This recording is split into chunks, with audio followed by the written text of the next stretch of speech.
Sa kasalukuyang panahon, ang 2024 US presidential election ay nagiging isang malaking kaganapan sa mundo ng crypto. Ang Polymarket, isang decentralized betting platform, ay nakapagtala na po ng $2 billion na taya.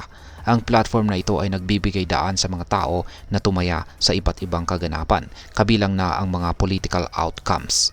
Sa ngayong buwan po ng October, ang platform na ito ay nakaranas ng kamanghamanghang paglago. At ayan po ang siyang ating pag-uusapan sa video na ito. Pero bago po tayo magpatuloy, ay nais ko lamang po munang bigyang linaw ang aking disclaimer kung saan ang nilalaman po ng video na ito ay hindi po ito isang financial advice.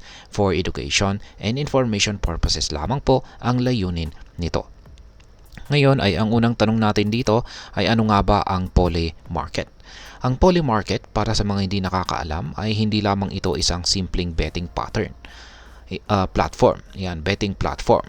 Ito po ay isang prediction market kung saan ang mga speculators na pinapatakbo ng excitement at kagustuhang kumita ay tumataya sa mga kaganapan na lampas pa sa mundo ng crypto.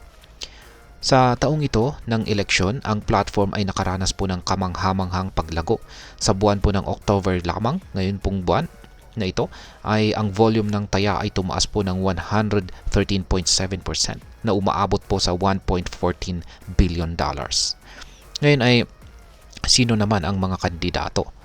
Sa kasalukuyan, si Ginoong Donald Trump, ang Republican candidate, ay nangunguna na may $608 million na taya at may 62.3% na tsansa sa pagkapanalo.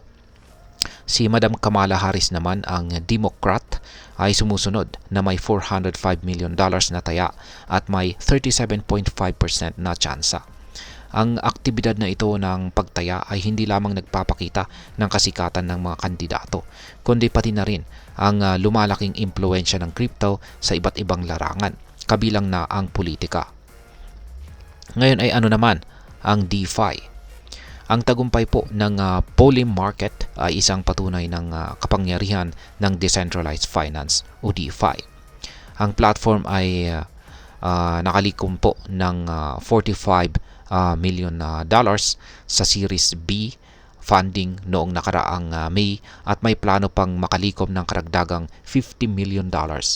Ang eleksyon na ito ay nagmamarka ng isang turning point sa kung paano lumalahok ang mga crypto players sa mga pangunahing global events.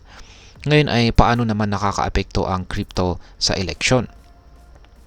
Ang intersection ng politika at crypto ay nagiging mas kapansin-pansin. Ang volume ng taya sa Poly Market ay hindi lamang po isang indicator ng kasikatan ng mga kandidato, kundi pati na rin ng lumalaking impluensya ng crypto sa iba't ibang larangan. Ang Poly Market ay nagiging isang pangunahing player sa DeFi at ang tagumpay ng mga taya sa presidential election ay nagpapakita po na ang hinaharap ng crypto ay maaring maiugnay sa mga pangunahing social at political events. Ngayon ay ano naman ang aking opinion dito? Sa huli ay ang crypto sa pamamagitan po ng mga inisyatibo tulad ng Poly Market ay nagtatatag ng sarili bilang isang mahalagang player. Habang papalapit na po ang 2024 election, ang pagsasanib po ng politika at crypto ay nangangako ng mas maraming sorpresa. Sa bilyong-bilyong dolyar na nakataya, ang race for the White House ay nagiging race din ng blockchain, isang mundo kung saan bawat taya ay mahalaga at bawat galaw ng market ay may kwento. Kaya sa aking sariling pananaw ay ang pagsasanib po ng crypto at politika ay isang kamanghamanghang development. Ipinapakita po nito na kung paano ang technology at pera ay nagbabago ng mga hangganan at nagdadala ng bagong dynamics sa mga tradisyonal na kaganapan tulad po ng eleksyon.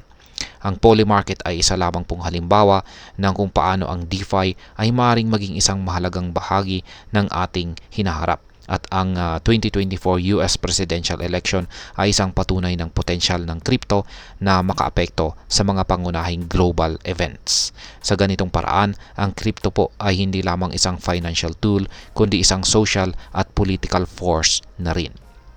At ayan po, hanggang dito na lamang po tayo sa video na ito mga ka-crypto.